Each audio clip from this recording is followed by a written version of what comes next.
All right, welcome to day 9 of Advent of Code in C++. Today we have a problem called Mirage Maintenance. And so essentially what's happening is we are given a history of a single value in this Oasis sensor thing. And so basically the idea is that we want to be able to predict the next value in each history. And in order to do this, we want to start by making a new sequence from the difference at each step. And we notice that if the sequence is not all zeros, we want to repeat this process using the sequence you just generated. So if we go through this example, the first sequence, we start by subtracting all of the differences, or we start by subtracting like the first or the 0th element from the first element, and then the first element from the second element, and so on until we're given 6 initial elements, and that means we need 5 differences. And so we get 5 differences, and we observe that they're not 0. So we have to do that one more time to get to this like 0 difference.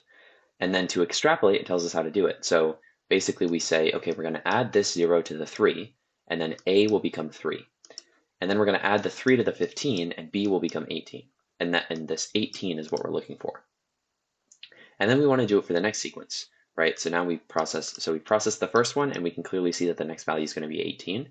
And for this second sequence is a little bit more complicated. There's one more layer. So we're going to take 1, 3, 6, 10, 15, and 21, get the second layer of differences, which is 2, 3, 4, 5, 6, and then get the third layer of differences, which is 1, 1, 1, 1. And then finally, the fourth layer is 0. And so we're just going to repeat this process. So we're going to basically append a 0 to the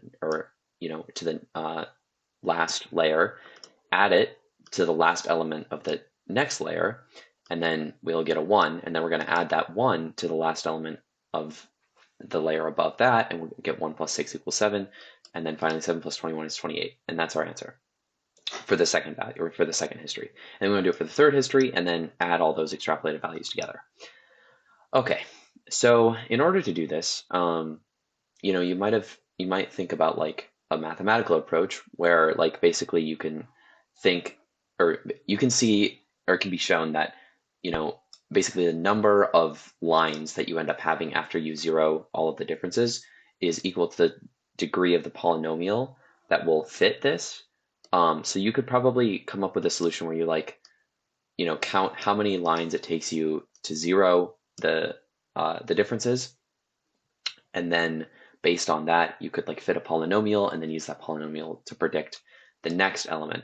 And that would be a perfectly valid approach, but what we're going to do instead is just recursion, because we can just use this kind of formula where we take, the last element of our current row, add it to the last element of the previous row, and then that becomes our new value to add, and so on. So this is very clearly a recursive process. And so let's dive right in. But before we do that, let me grab the test input. So we have that on hand. Let's see, where's my code editor? There we go. Okay, so I will start a new day called day 9, and then we'll hop into that directory. And then let me just populate the test.txt file, and then we'll split screen this so we have something to work as reference. And I will close my terminal there, and we can make the code a little bigger. Perfect. So what we're going to do is basically we're going to store a vector of vectors of integers. And actually, just while we're getting started, just to be safe, rather than using integers, let's use long longs, because we can see that this value is pretty large, and we don't want to run into any overflow errors. So let's start by saying we'll have a vector of vectors of long values, and we'll call this sequences. And then we're going to iterate through the input as we normally do. I is less than, I think I made this mistake one other day. I is less than input.size, I++.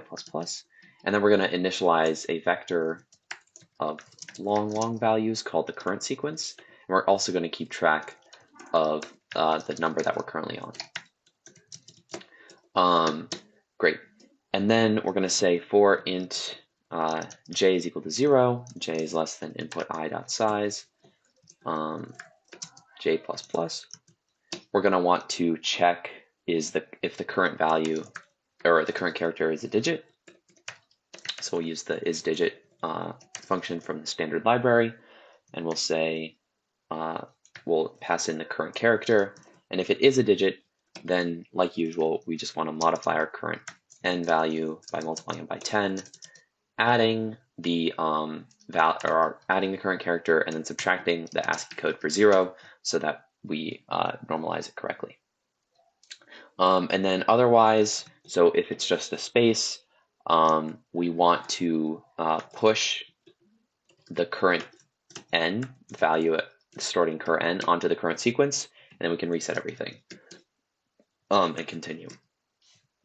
Now, we need to remember when we get to the last index, because there's no trailing space, we want to make sure that we push the last number onto the current sequence, otherwise it will be missed. So we'll say current sequence dot push back current n. Great. And one thing that you might realize if you just run this or keep solving and run this is that it actually doesn't give you the right answer on the real input. And that's because if you look at the real input, we actually do have negative numbers. And so we need to handle that case really quick. And it's really not too bad to do.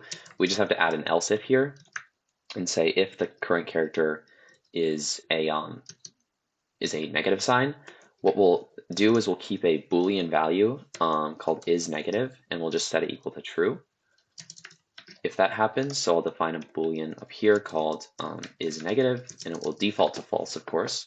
And then here we can just modify this by saying if is negative, we want to push the current n times -1 times -1. And otherwise, we can just push current n as it is. And then we want to copy this and put it down here where we do the final value. Great, so that should give us the input format we want. And now we have our vector of long integers. And then, so now what we're going to do is we're going to define a recursive function called, well, you can call it whatever you want. I called mine 0diff, and we're going to pass in every sequence. And then we're just going to add the result of 0diff to sequences, or to our answer, and then that will be our answer. And 0diff is going to accept a sequence, so a vector of long longs, as well as a vector of a two-dimensional vector of long longs, because we want to pass in what we're going to need to keep track of the previous sequences. So the biggest part of the problem is writing this recursive function. And so did I not call that sequences, or did I spell it incorrectly? Let's, oh, there we go. Okay, so now let's define our function, 0diff. And it's actually a pretty straightforward function once you kind of see how to write it. So it'll return a long, and it's going to accept a vector of long values called current sequence, as well as a vector, a two-dimensional vector of long values called previous sequences, or prev sequences. Great. And so now, because we're working with recursion, the first thing we need to do is to define our base case, right? And so our base case is going to be if all of the differences are 0. So basically, if our current sequence is entirely composed of zeros. And so let's define just a very small helper function called is0 that accepts a vector of long values and returns a Boolean if telling us whether or not all of the values are 0. So for long n of sequence, if n is not equal to 0, that means, of course, all the elements are not 0, so we'll return false. Otherwise, we'll return true. Wonderful. Okay. And so now we can just say if is 0 of our current sequence, then we want to, do some operation here, right? And we'll look at that operation in a sec. But let's talk about what's actually going to happen, to move this recursive function forward. So what we'll do is we'll define a vector of long values called new sequence, and this will be what happens after we get. So this will store the differences of the current sequence, assuming the current sequence is non-zero, because here we'll return something, some value. Okay, and let me just say long val equals 0. Right. So we'll work on getting the return value in a sec. But so let's say, assuming that our current sequence is not all zeros, we need to find the differences between each element.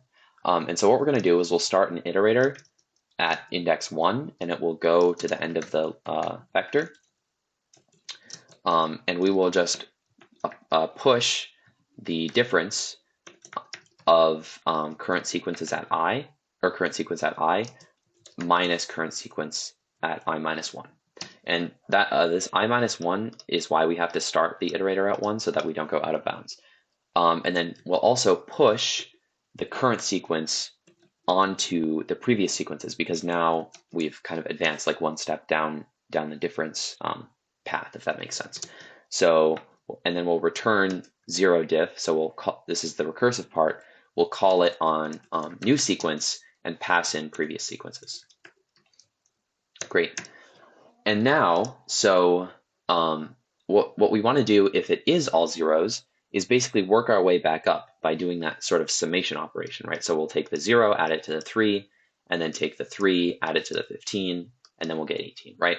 So in order to do that, basically we have to iterate backwards through the previous sequences. So for int I is equal to previous sequences dot size minus 1, and then we want I to be, of course, greater than or equal to 0. And then we'll be decrementing I rather than incrementing it. We will say val is equal, or can be incremented by the previous sequences at I, so the current previous sequence, and then we want the last element of that previous sequence, right? So we'll just get the length of or the size of previous sequences, or of the current previous sequence that we're looking at, and then subtract 1. Great. And now we should be able to just run this and have it work, hopefully. So we'll compile it and then run it on the test input. We do get 0, which should not be happening. So I'm just going to check my work here really quick. I just want to make sure I have the test input in there. Okay, so we do, this looks correct. We're just checking if all of the elements are 0 or not. Here, long val is equal to 0, and then val plus equals previous sequences at I, and then previous, so this will give us the last element, of course, and then here, let's just make sure that this is actually getting the correct value, which it looks like it is, and then we'll push the current sequence onto previous sequences. Okay. So perhaps it's an issue with the input reading. Let's just make sure that we have everything we need in our input. So for auto n sequence, we'll just do, we'll print n with a space, oops, with a space, and then we'll do a new line. And let's just take a look what's happening here. Okay, so interesting. So sequences, oh, okay, rookie mistake. We do need to actually push the current sequence onto our sequences vector, otherwise it will have, of course, length 0. And that should be all we need. So if I recompile and rerun, we do get 114, which is correct for the test input. And for the real input, we get a negative number, which is not correct. So what we do need to do here is set is negative back to false. So we'll recompile, and then we'll do part 1 in. We get this big number, which we go back over here. That looks correct. Okay, part 2. So part 2 is very, very similar. The only difference is now we're extrapolating backwards. And so the formula changes a little bit. So if you look, kind of what's happening is we take 2 minus 0 and get 2. And then we take 0 minus 2 and get negative 2. And then we take 3 minus negative 2 and get 5, right? Because minus a negative number is the same thing as adding it. And you get take 10 minus 5 and get 5. So the pattern, there is still a pattern, it's just slightly different. So all we need to do is very, very slightly, or make a very slight change to our recursive function. We still want to get the differences. We still want to, zero everything. We just need to change how or modify how we increment value. Or our return value. So what I'm going to do is I'm actually going to grab the entire solution function as well as the 2 helper functions, because we'll want both of these in our part 2. So let's open up part 2, and I'm just going to replace the default solve function with everything. And the input processing remains exactly the same. We still want to, get the previous sequences. But now here, where it says do some operation, that operation will be slightly different. So what we're going to do is we're going to define a value called toSubtract. And it will start at 0, right? Because we're always going to start by subtracting 0. And then we're going to iterate still backwards through the previous sequences. But now we're going to define a new value called toSubtractFrom. ToSubtractFrom, which I guess I should not be using.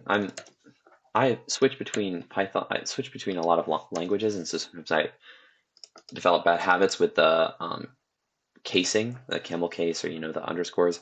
In C++, I think it's best practice to use camel case, so I'll try to stick with that. So toSubtractFrom is just equal to the previous sequences at I, and it will be the first element now, right? Because we're not looking at the end anymore, we're looking at the beginning. And then we'll say toSubtract, so we're going to modify toSubtract is equal to toSubtractFrom minus the current value of toSubtract, right? And of course I need to reference the correct variable here. And so how that works is basically, so toSubtract will start at 0, toSubtractFrom will start at 2, and then the new value of toSubtract will be 2 minus 0, which of course is 2.